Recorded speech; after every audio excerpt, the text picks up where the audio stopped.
On a bright summer morning on June 3, 1998, in the small town of Eschede in northern Germany, intercity express ICE 884, the Wilhelm Conrad Röntgen, hurtled through lush green fields at more than 200 kilometers per hour.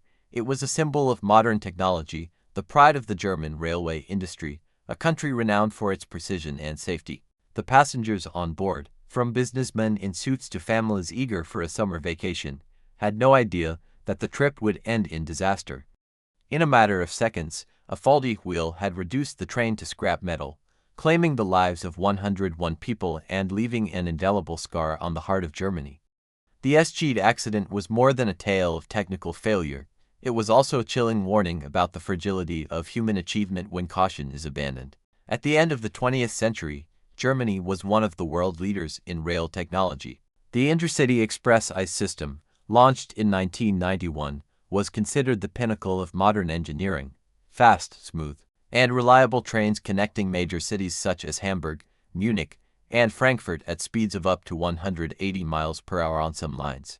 ICE 884, which departed Munich on the morning of June 3, bound for Hamburg with 14 cars and some 287 passengers and crew, was part of this cutting-edge network. Named in honor of Nobel Prize-winning scientist Wilhelm Conrad Röntgen, it represented the advancement and prestige of Deutsche Bahn, Germany's national rail company. The town of Eschede, located in the state of Lower Saxony, is just a small stop on the long route. With a population fewer than 4,000, it was a peaceful place of red-tiled houses, rolling fields of barley, and a concrete overpass over the railroad tracks, an unassuming structure that would be the unlikely center of tragedy. But behind the shiny exterior, a tiny technical flaw in the design of its wheels had been brewing, waiting to explode. At the time, ICE used monoblock wheels, one-piece steel wheels, but on some trains, including the ICE 884, Deutsche Bahn experimented with dual-block wheels, which used steel tires wrapped around a metal core, held together by rubber rings to dampen vibrations. On the morning of June 3, the ICE 884 left Munich at 6:45 a.m., carrying passengers eager to start their day.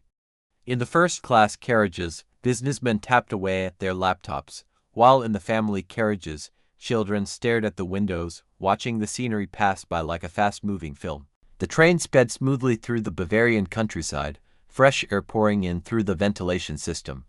As it neared Eschede, about 60 kilometers from Hamburg, the train reached a speed of 200 kilometers per hour, a normal speed for this straight line. No one on board, passengers or crew, noticed that a wheel in the third carriage was starting to crack. At around 10:57 a.m., a few kilometers from Eschede, a small crack sounded from the dual-block wheel, the sound of a steel tire worn out after thousands of kilometers of operation.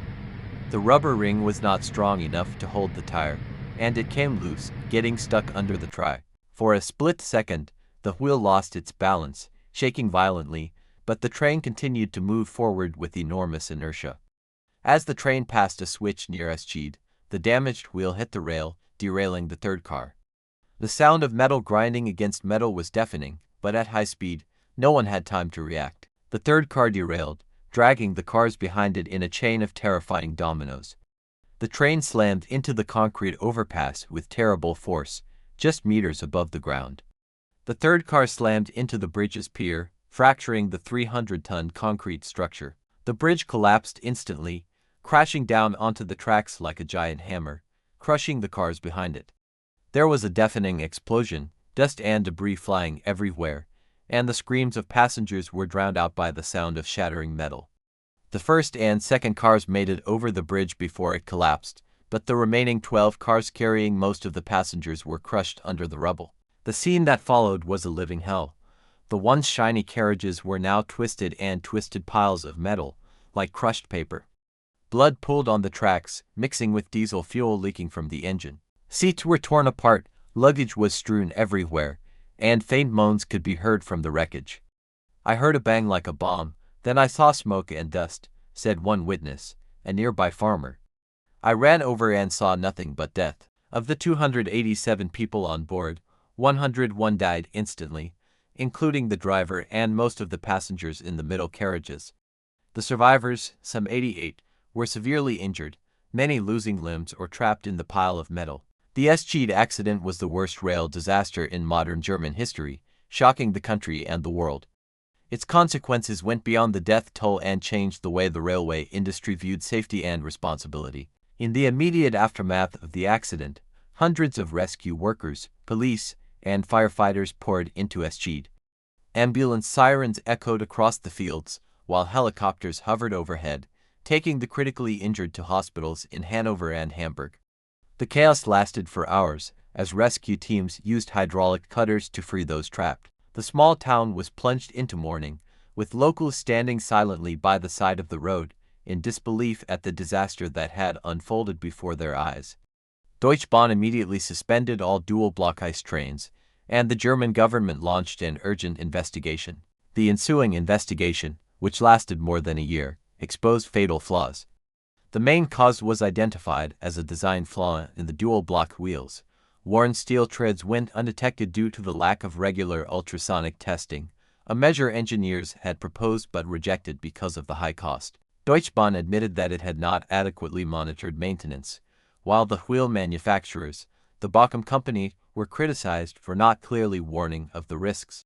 3 senior Deutsche Bahn employees were indicted for manslaughter by negligence, but the 2003 trial ended with no jail sentences, just fines and reprimands, a controversial outcome. Families of victims, like the wife of train driver Heinrich Löhr, sued Deutsche Bahn for compensation, but the money did little to ease the pain. "My husband loved his job," she said through tears. "They killed him out of negligence." In total, the company spent more than €30 million on compensation and remediation.